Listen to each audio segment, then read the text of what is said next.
Olá pessoal, sejam bem-vindos a mais um vídeo aqui do nosso canal de nutrição. Hoje nós damos continuidade à nossa série em que está ensinando você a montar a sua revisão integrativa. A gente já falou nos dois vídeos anteriores sobre os tipos de revisões que existem e agora a gente vai falar um pouquinho sobre a pergunta de partida, que é o ponto que você determina o que você vai conseguir pesquisar ou querer pesquisar, e a partir desse ponto você vai determinando outros aspectos da sua metodologia de pesquisa. Nas revisões que a gente viu até o momento, não tinha uma pergunta em específico nos exemplos que a gente trouxe, apenas mais as temáticas, mas é possível você fazer uma pergunta, entre aspas, direta do que você quer descobrir. Então, primeiro vamos falar da importância da pergunta de partida. Essa pergunta é o eixo epistemológico de toda a revisão. Epistemologia é o ramo da filosofia que se ocupa do conhecimento científico. Em outras palavras, é o teu ponto de partida do estudo, de todo o teu trabalho a partir daquele momento. Uma pergunta de partida ruim vai gerar possivelmente um trabalho também ruim. Então, a pergunta de partida determina o tipo de conhecimento que você vai conseguir produzir, além de traduzir a dúvida em termos operacionais. Essa pergunta é o eixo da revisão, como eu falei anteriormente. Ela define o que a gente vai buscar, por que a gente vai buscar e como vamos interpretar o que encontramos. Então, olha aqui o exemplo que eu trouxe de pergunta ruim e de pergunta científica. A pergunta ruim no nosso contexto seria dieta e inflamação. Então, essa revisão busca pesquisar sobre dieta e inflamação. Isso estaria ruim. O melhor seria esta revisão procura responder à pergunta, abre aspas, a dieta mediterrânea reduz marcadores inflamatórios em adultos com síndrome metabólica? Então você vai fazer uma revisão integrativa, no nosso caso aqui, para responder a essa pergunta em específico. E para gerar essa pergunta, nós utilizamos uma estratégia. As estratégias que estão disponíveis são algumas, mas o que eu vou trazer para vocês, que é o que eu uso com os meus alunos, será a estratégia PICO. Estratégia PICO é um acrônimo. Significa paciente, intervenção, comparação e desfecho. Todas essas letras no inglês se parecem com o correspondente em português. Então, paciente, intervenção, comparação. Mas quando você chega no último, que no inglês é outcome, você tem no português desfecho. Então, a gente coloca ainda assim no inglês para ficar esse acrônimo PICO. E esse acrônimo vai ser usado para formular perguntas de pesquisa, não necessariamente de revisões, mas também de estudos clínicos, ensaios clínicos ou observacionais, qualquer produção bibliográfica.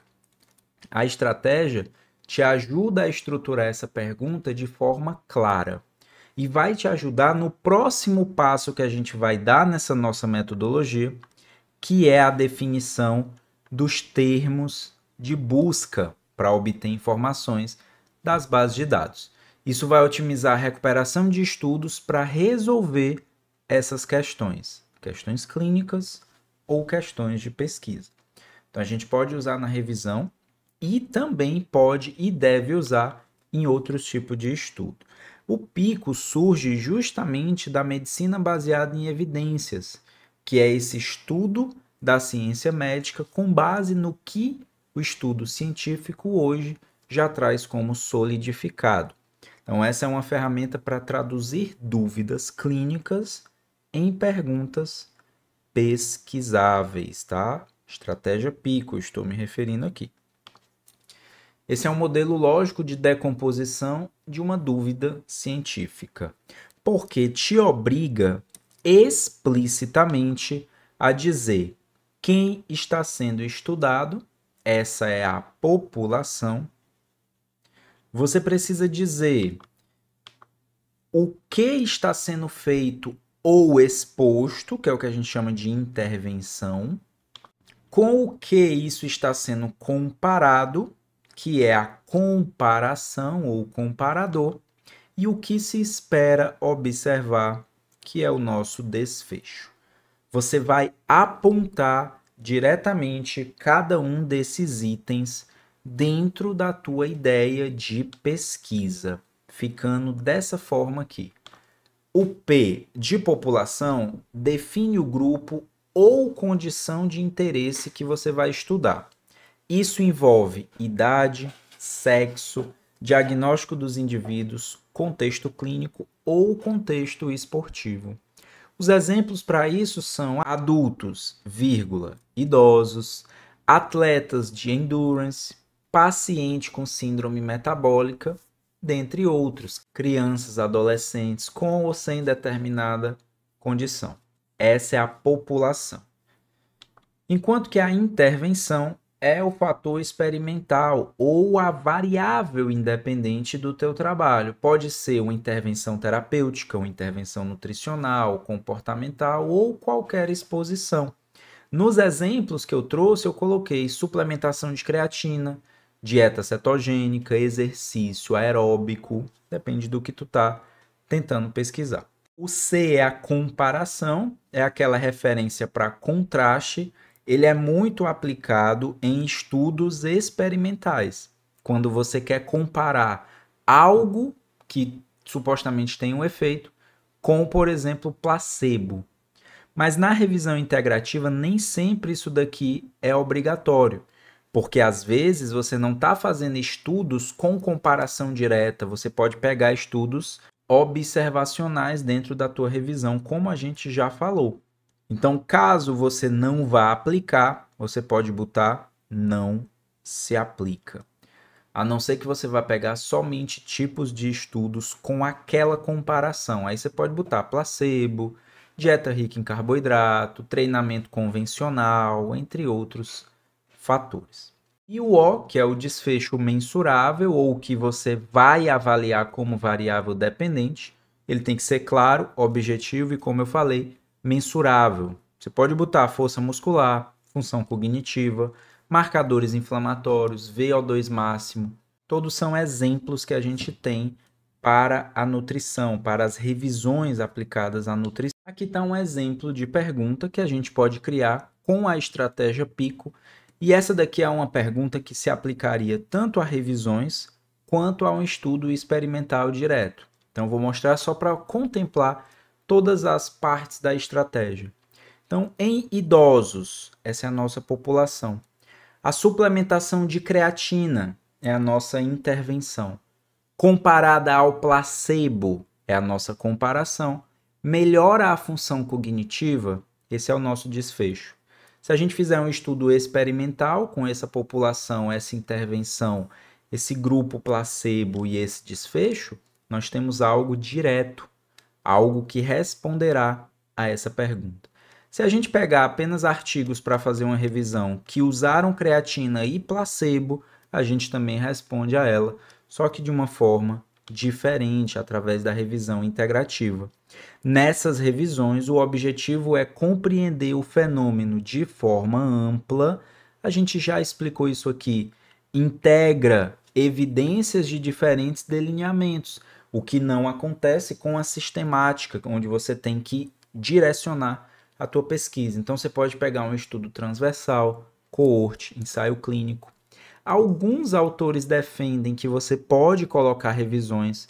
Eu não gosto dessa ideia, porque você já está fazendo uma revisão, mas a gente trabalha com também o que vemos na literatura. Essas revisões frequentemente vão responder perguntas, como a gente já falou aqui, como quais são os efeitos observados da creatina sobre a função cognitiva de idosos. Aqui eu não coloquei o desfecho em específico. O autor dessa pergunta teria deixado o desfecho como efeitos. Creatina seria a intervenção, função cognitiva faz parte do desfecho e a população seria idosos. Então, aqui não tem o comparação, não se aplica. Como a dieta mediterrânea influencia os marcadores inflamatórios em diferentes contextos clínicos?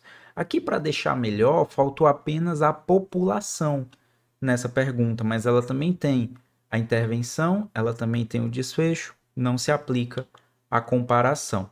Então, não existe uma comparação formal, mas sim uma busca por padrões de evidências.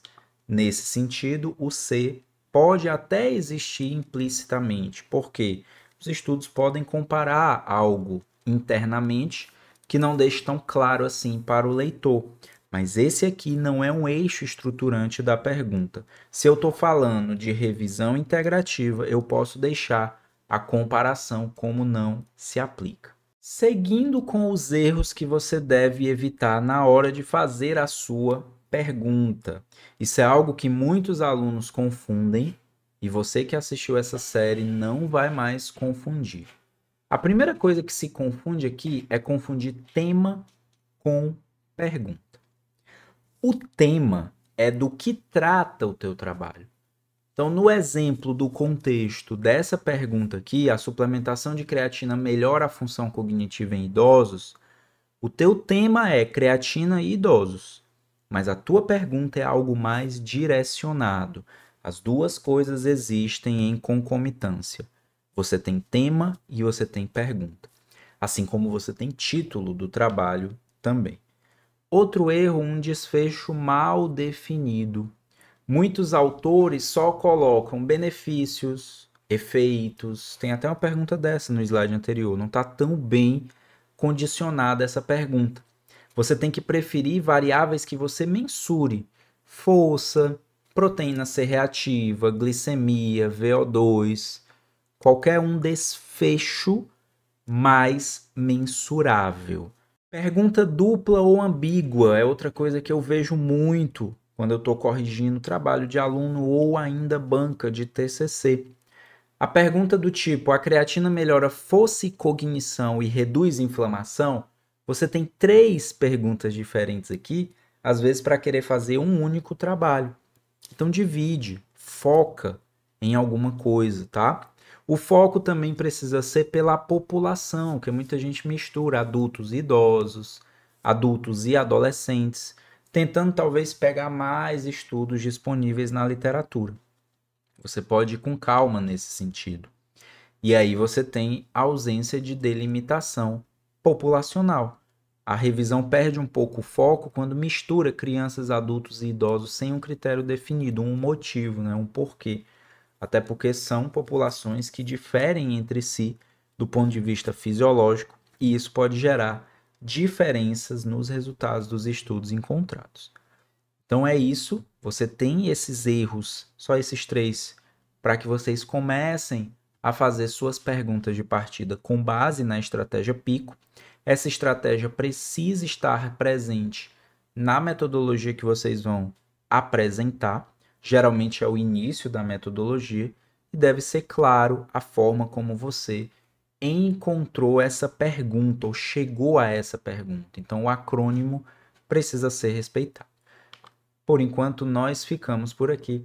Espero que você tenha conseguido acompanhar essa série até o momento, esteja entendendo e consiga fazer a sua pergunta de partida da forma mais correta possível. Qualquer dúvida pode deixar aí o comentário, compartilha com seus colegas que vão gostar de aprender sobre isso, deixa aí o seu like, se inscreve nesse canal para a gente continuar produzindo conteúdo de nutrição na melhor qualidade possível. Fico por aqui, muito obrigado, bons estudos e até a próxima.